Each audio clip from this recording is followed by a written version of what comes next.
বাকি থাকবে। এই একটাই সম্পদ আমাদের কাছে আছে যেটা ধ্বংসশীল নয়, আর যা আছে সব কি হয়ে যাবে। তাহলে এর থেকে মহা সম্পত্তি মুসলমানদের জন্য, এই পৃথিবীর মানুষের জন্য আর কিছু হতে পারে? আর কিছু হতে পারে না। আল্লাহর শুকরিয়া, আমরা এত বড় নিয়ামত পেয়েছি আল্লাহর পক্ষ থেকে। এই একটি মাত্র নিয়ামত, একটি মাত্র অনুগ্রহ, একটি মাত্র সম্পদ আমাদের কাছে রয়েছে যেটা ধ্বংস হবে না, বাকি সব ধ্বংস হয়ে যাবে। কিন্তু আমরা এই মহা সম্পদের কোনো মূল্য দিতে পারি না। এই মহা সম্পদ কোরআনের কোনো ভ্যালু, মূল্য আমাদের কাছে নেই। এটাকে একটা সাধারণ বইপত্রের সমান আমরা অনেকে মূল্যায়ন করতে পারি।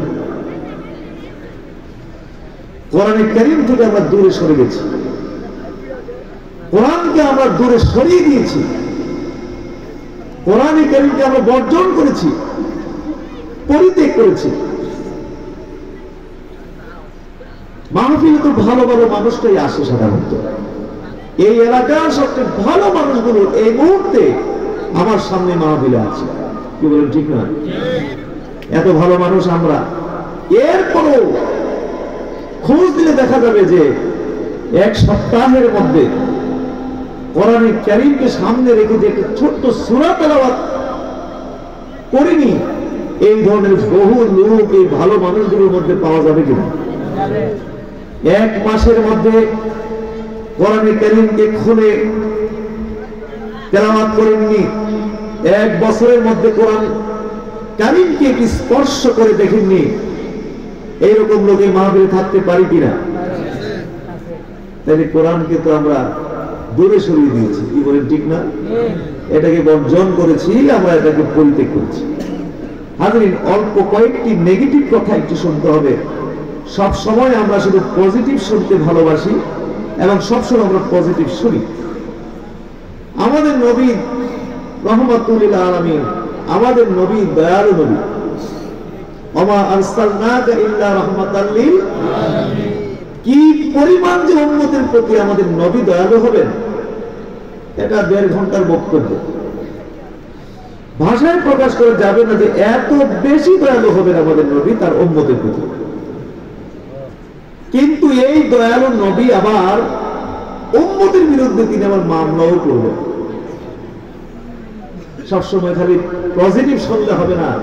দয়ালু নবী, দয়ালু নবী, পজিটিভ শুনলে হবে না, নেগেটিভ কথাবার্তা গুলো তো আমাদের জানা দরকার আছে, নাহলে তো মহাবিপদে পড়ে যাবো কবরে গিয়ে। এই জন্য নেগেটিভ কথাগুলো আমাদের আলোচনায় আনা দরকার আছে কিনা? যে নবী রহমাতুল লিল আলামিন, উম্মতের প্রতি কি পরিমাণ দয়ালু ভাষায় প্রকাশ করা যাবে না। কিন্তু সেই রহমাতুল লিল আলামিনই, সেই দয়ালু নবী আবার তার কিছু উম্মতের বিরুদ্ধে কিয়ামতের মাঠে, কিয়ামতের দিন আল্লাহর কোর্টে, আল্লাহর আদালতে তার কিছু উম্মতের বিরুদ্ধে অভিযোগ দায়ের করবেন, মামলা দায়ের করবেন। সহজ কথা না কঠিন কথা? কে মামলা করবেন? যেরকম কে? কার কোর্টে? কার বিরুদ্ধে? নবীর উম্মতের বিরুদ্ধে মামলা করবেন। সহজ কথা? নবী মামলা করলে উম্মতের কোনো উপায় নেই। যেই কয়েকটি মামলা হবে তার মধ্যে হতে একটি মামলা হচ্ছে এই কোরআন বিষয়ক মামলা। সেই মামলার বিষয়বস্তু আল্লাহ সুবহানাহু ওয়া তাআলা তার কোরআনে উল্লেখ করেছেন, বলেছেন আকালার রাসূল ইয়া রাব্বি ইন্না কওমি ইত্তাখাযু হাযাল কুরআন মাহজুরা। আল্লাহ বলেছেন আকালার রাসূল, রাসূল বলবেন ইয়া রাব্বি, হে আমার রব, ইন্না কওমি, নিশ্চয় আমার কওম, আমার উম্মত, আমার সম্প্রদায়, আমার জাতি, ইত্তাখাযু হাযাল কুরআন মাহজুরা, তারা এই কোরআনকে বর্জন করেছিল। এই কোরআনকে কি করেছিল? এটা হচ্ছে মামলার বিষয়বস্তু। বাংলাদেশে মামলা করে না একজন একজনের বিরুদ্ধে, বিষয়বস্তু লেখা থাকে কিনা? মামলাটা কোন ধরনের মামলা করেছেন আপনি? এটা কি নারী নির্যাতন মামলা করেছেন, নাকি সন্ত্রাসী মামলা করেছেন, না জমি জমা সংক্রান্ত মামলা করেছেন? বিষয়বস্তু লেখা থাকে কিনা? নবী যে মামলা করবেন বিষয়বস্তু হচ্ছে রাসূল বলবেন, হে আমার রব, হে আমার প্রতিপালক, নিশ্চয় আমার কওম, আমার জাতি, আমার সম্প্রদায় এই কোরআনকে তারা বর্জন করেছিল। এটা হচ্ছে মামলার বিষয়বস্তু। হাজরিন, লক্ষ লক্ষ মানুষ কবরে চলে গেছে এই কোরআনকে বর্জন করে, পরিত্যাগ করে। কি উপায় হবে সেটা আল্লাহ ছাড়া কেউ জানে না। আমরা তাদের জন্য দোয়া করব, আল্লাহ তাদের মাফ করুক। কিন্তু আমরা এখনো যারা বেঁচে আছি, মাটির উপরে এখনো আমরা রয়ে গেছি, বেঁচে আছি, আমরা চাই না যে মাটির নিচে গিয়ে নবীর এই মামলা খেতে। আমরা কি চাই নাকি? সেই জন্য আমাদের এই মামলা হতে বাঁচতে চাইলে আমাদের যা করণীয় সেটা আমাদের জানা দরকার আছে কিনা। খুব সংক্ষেপে আমি আসলে আনন্দ ফিল করছি, যেহেতু মাদ্রাসার মাহফিল, তো আমি সাধারণত 9:30 10টায় চলে আসি। কিন্তু মাদ্রাসার মাহফিল যদি হয় তাহলে মাদ্রাসার স্বার্থ সংশ্লিষ্ট অনেক কর্মসূচি থাকে, সেগুলো আমাদের মেনে নিতে হয়, নাহলে মাদ্রাসাগুলো চলবে কি করে? এই যে কালেকশন হয়েছে, বলেন এটা লাগবে না, তাহলে চলবে কেমনি মাদ্রাসা? এই জন্য আমাদেরকে কিছু স্যাক্রিফাইস করতে হয়। আমাদেরকে যদি স্যাক্রিফাইস করতে হয়, আপনাদেরকেও তো স্যাক্রিফাইস করতে হবে। কি বলেন, ঠিক কিনা? সেই জন্য একটু কষ্ট হতে অতিরিক্ত হবে, তবু এটা দিনের জন্য, আল্লাহর সন্তোষের জন্য আমাদেরকে এটা মেনে নিতে হবে। অল্প সময় বিদায় হচ্ছেন ইনশাআল্লাহ। তাইলে বলছিলাম, নবীর সে অভিযোগ থেকে, মামলা থেকে যদি আমরা বাঁচতে চাই, তাহলে আমাদের করণীয় রয়েছে। সেই করণীয়গুলো কি? কোরআনের যে অধিকারগুলো, যেই হকগুলো, কোরআনের যেই হুকুমগুলো রয়েছে, সেই হকগুলো, সেই অধিকারগুলো আমাদেরকে আদায় করতে হবে। সুবহানাল্লাহ। সেই হকগুলো কি করতে হবে? আদায় করতে হবে। যেই আয়াতে কারিমা আমি ভূমিকায় পড়েছিলাম, সে আয়াতে কারিমার একটি অংশ হচ্ছে ইয়াতলুনা হাক্কা তিলাওয়াতি। এই অংশে এই হকগুলো মুফাসসিরিনে কেরাম তারা উল্লেখ করেছেন, সেই হকগুলো সম্পর্কে। যদি এই হকগুলো আদায় করতে পারি, তাইলে নবীর অভিযোগ থেকে বাঁচব। শুধু বাঁচবই না, তখন এই কোরআনই আমাদের সবার জন্য হয়ে যাবে সুপারিশকারী, শাফিআন লি আসহাবিহি। তখন এই কোরআনই হয়ে যাবে সুপারিশকারী। জোরে বলুন সুবহানাল্লাহ। এক নম্বর কোরআনের অধিকার হলো আল ঈমান বিল কোরআন, কোরআনের প্রতি ঈমান। জোরে বলুন, কোরআনের প্রতি কি আনয়ন করা? ঈমান আনয়ন করা। জোরে বলুন, কোরআনের প্রতি কি আনয়ন করা? আল্লাহ বলেছেন, ফাআমিনু বিল্লাহি ওয়া রাসূলিহি ওয়ান নূরিল্লাযী আনজালনা ওয়া মাল্লাহু বিগাফিলিন আম্মা তা'মালুন। আল্লাহ বলেছেন, ফাআমিনু বিল্লাহ, তোমরা আল্লাহর প্রতি ঈমান আনো, ওয়া রাসূলিহি, এবং তার রাসূলের প্রতি ঈমান আনো, ওয়ান নূর, এবং নূরের প্রতি ঈমান আনো, আল্লাযী আনজালনা, যে নূর আমি অবতীর্ণ করেছি। বলুন সুবহানাল্লাহ। কোরআনের অনেকগুলো নাম আছে, এর মধ্যে একটা নাম হলো নূর। জোরে বলুন, কোরআনের একটি নাম কি? যেই নূর, যেই কিতাব, যেই কোরআন আমি অবতীর্ণ করেছি, সেই নূরের, সেই কিতাবের প্রতি, সেই কোরআনের প্রতি তোমরা কি আনো? ঈমান আনো। তাইলে কোরআনের একটা হক হলো কোরআনের প্রতি কি আনা? ঈমান আনো। শুধু কোরআন না, কোরআনের আগেও যত কিতাব অবতীর্ণ হয়েছে সবগুলোর প্রতি আমাদের কি আনতে হবে? ঈমান আনতে হবে। সেই কথা আল্লাহ বলেছেন কিনা? বলেছেন, আল্লাযীনা ইউমিনুনা বিমা উনজিলা ইলাইকা ওয়া মা উনজিলা মিন ক্বাবলিক। আপনার প্রতি যে কিতাব অবতীর্ণ করেছি, সেই কিতাবের প্রতি যারা ঈমান আনবে, ওয়া মা উনজিলা মিন ক্বাবলিক, এবং আপনার পূর্বে যে কিতাব অবতীর্ণ করেছি সেইগুলোর প্রতিও যারা ঈমান আনবে। তাহলে কোরআনের প্রতি ঈমান, কোরআনের পূর্বের সমস্ত কিতাবগুলোর প্রতি কি আনতে হবে? ঈমান আনতে হবে। তবে কোরআনের প্রতি ঈমান আনতে হবে এবং পূর্বের কিতাবগুলোর প্রতি ঈমান আনতে হবে, তবে পূর্বের কিতাবগুলোর প্রতি ঈমান আনতে হবে সংক্ষিপ্ত ঈমান। জোরে কোন কি ঈমান?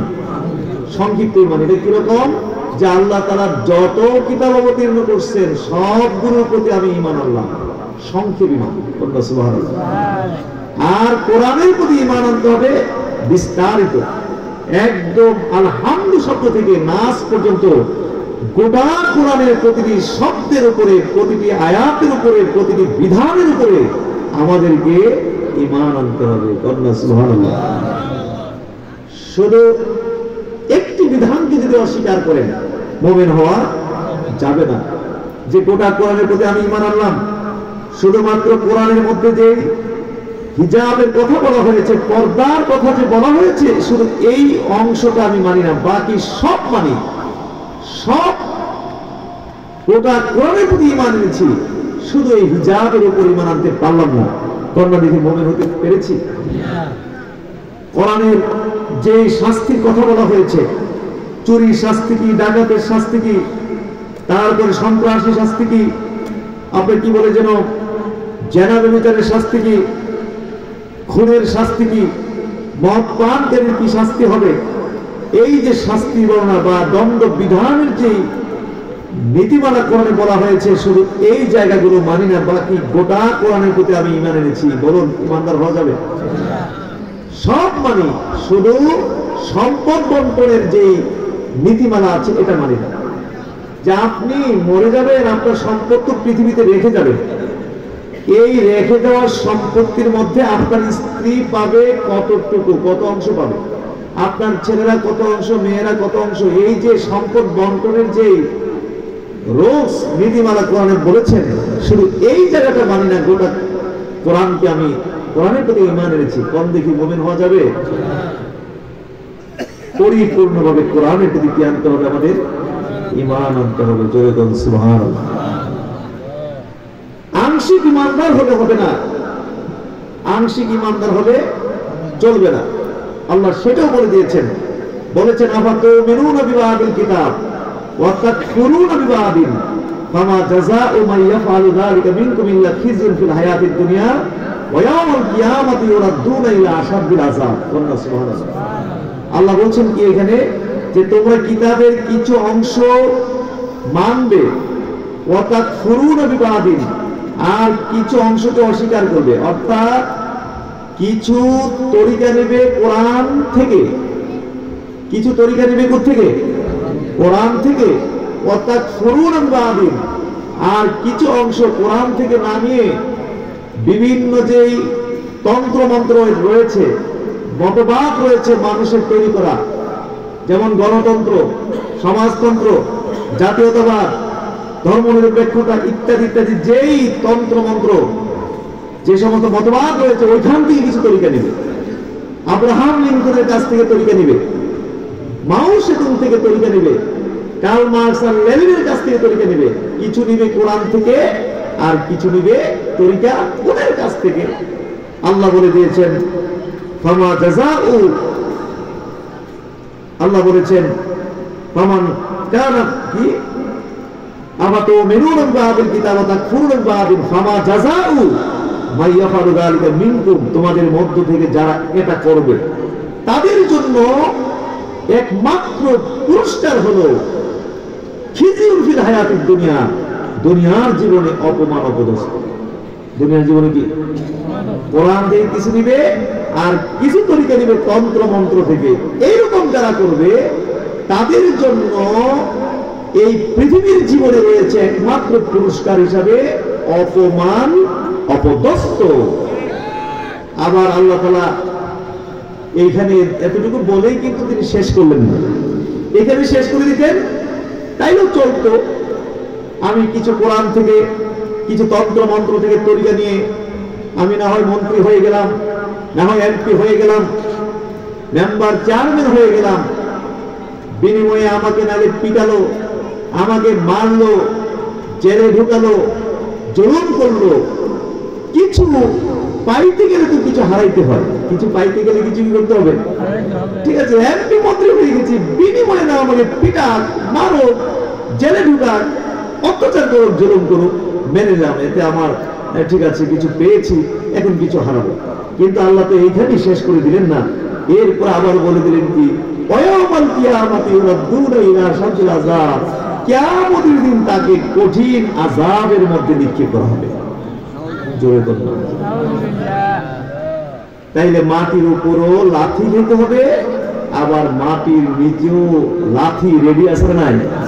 সেখানেও লাথি কি আছে? রেডি আছে। এই জন্য সোনারগাঁ দরবার এই প্রচলিত রাজনীতির সাথে জড়িত নয়। সোনারগাঁ দরবার রাজনীতি করে না, এই কথা সঠিক নয়। অবশ্যই সোনারগাঁ দরবার রাজনীতি করে, তবে আব্রাহাম লিঙ্কনের তরিকা রাজনীতি না, মাও সেতুং, কার্ল মার্কস আর লেনিনের তরিকার রাজনীতি করে না। সোনারগাঁ দরবার রাজনীতি করে রাসূলুল্লাহর তরিকার রাজনীতি। বলুন না সুবহানাল্লাহ। কার তরিকার রাজনীতি করে? রাসূলুল্লাহ সাল্লাল্লাহু আলাইহি ওয়াসাল্লামের তরিকায় রাজনীতি করে।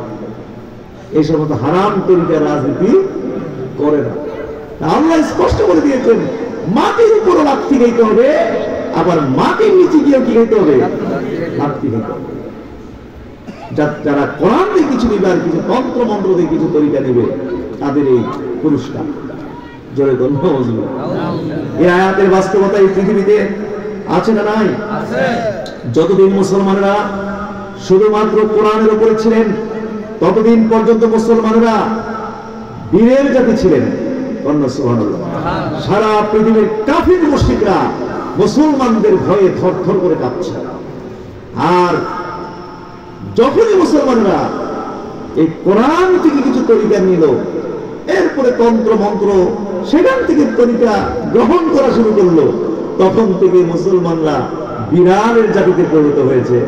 সারা পৃথিবীর মুসলমানেরা এখন কাফিরদের ভয়ে থরথর করে কাঁপে। সারা পৃথিবীর মুসলমানরা এখন ভয় পায় কাদেরকে? কাফিরদের। মুসলমানরা কিন্তু 1300 বছর রাজত্ব করেছে, এক টানা প্রায় 1300 বছর পর্যন্ত কি করেছে? রাজত্ব করেছে। আল্লাহ রাসূলের সেই নবুয়তের যুগ, তিনি পরে খোলাফায়ে রাশিদের যুগ 30 বছর চলেছে। তারপরে মুআবিয়া রাদিয়াল্লাহু তাআলা আনহুর মাধ্যমে উমাইয়া শাসনের গোড়াপত্তন হয়। বিশাল মুসলিম সাম্রাজ্যের নেতৃত্ব রাজত্ব করেছেন সেই উমাইয়ারা লম্বা সময় পর্যন্ত। সুবহানাল্লাহ। এরপর আসলো আব্বাসী আমল, লম্বা সময় পর্যন্ত মুসলমানরা শাসন করেছে। এইভাবে আস্তে আস্তে আস্তে আস্তে উসমানী শাসন, উসমানী খেলাফত আসলো। সেই উসমানী খেলাফতের রাজধানী ছিল তুরস্ক। জোরেন কোথায়? বিশাল অর্ধ পৃথিবীর সাম্রাজ্যের মুসলিমদের শাসনের সেই রাজধানী ছিল কোথায়? তুরস্ক। তাহলে 1300 বছর একটা রাজত্ব করছে। জোরেন সুবহানাল্লাহ। কতশো বছর? 1300। এখন কাফের মুশরিকরা দেখলো সর্বনাশ, মুসলমানরা যে সিস্টেমে রাজত্ব করতেছে 1300 বছর না 13,000 বছর পর্যন্ত মুসলমানরা রাজত্ব করবে। এখন তাদের থেকে রাজত্ব কি করে কেড়ে নেওয়া যায়, কিভাবে মুসলমানদের পতন আনা যায়, তখন তারা এই তন্ত্র মন্ত্রগুলো তৈরি করলো মুসলমানদের থেকে রাজত্ব কেড়ে নেওয়ার জন্য। দেখলো মুসলমানদের জন্য চকলেট বানাতে হবে। কি বানাতে হবে? চকলেট বানাতে হবে।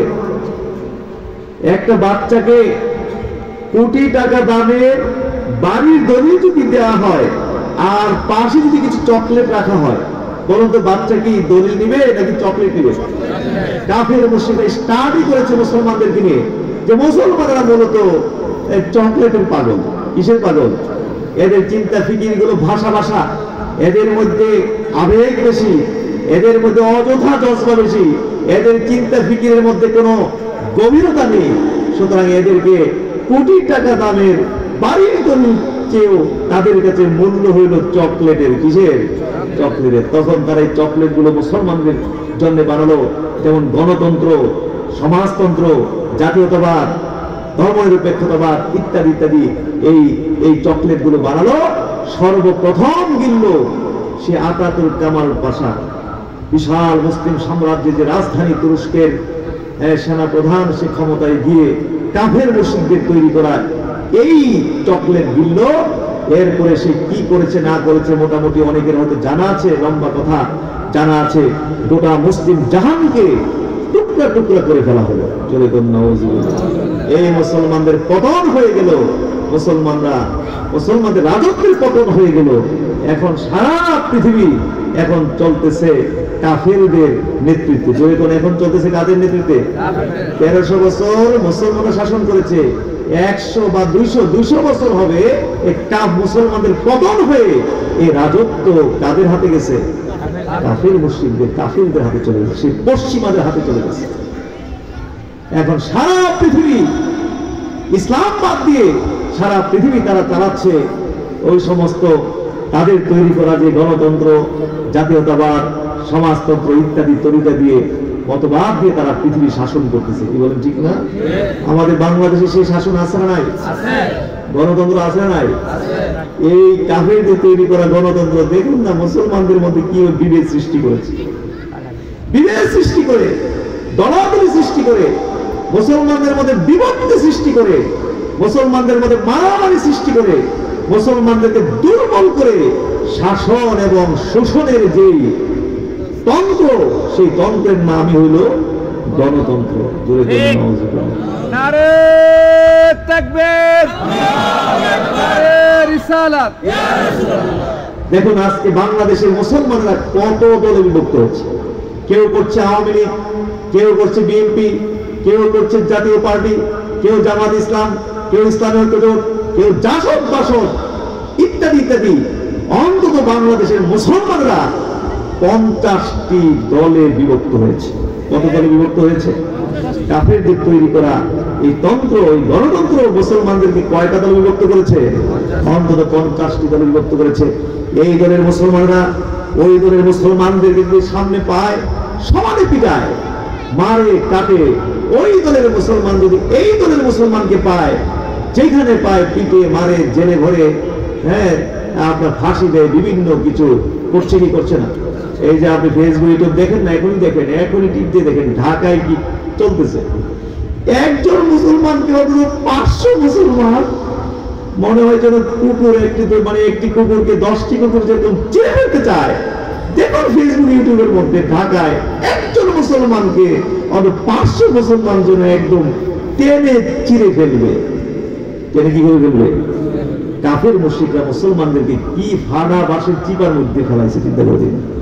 কি জ্ঞানা করে ফেলেছে। এইভাবে মুসলমানদের মধ্যে পাঁচ সৃষ্টি করে, মুসলমানদেরকে বিভক্ত করে, মুসলমানদের মধ্যে দলাদলি সৃষ্টি করে, মুসলমানদের মধ্যে মারামারি সৃষ্টি করে, মুসলমানদেরকে দুর্বল করে ওই পশ্চিমারা কাফের মুশরিকরা মুসলমানদেরকে শাসন করে যাচ্ছে, মুসলমানদেরকে শোষণ করে যাচ্ছে।